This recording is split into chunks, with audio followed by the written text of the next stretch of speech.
How to fix PocketBase deployment failed.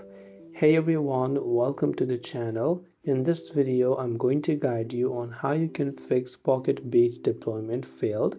So without any further ado or delay, let's get started.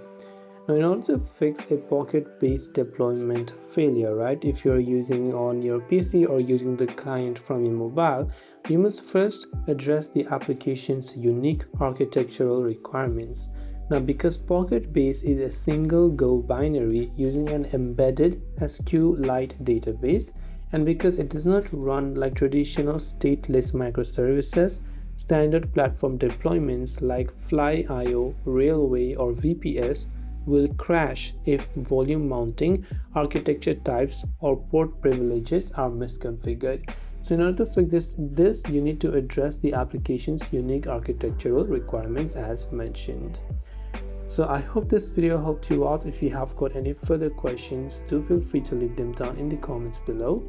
As always, thank you for watching and see you soon in the next video.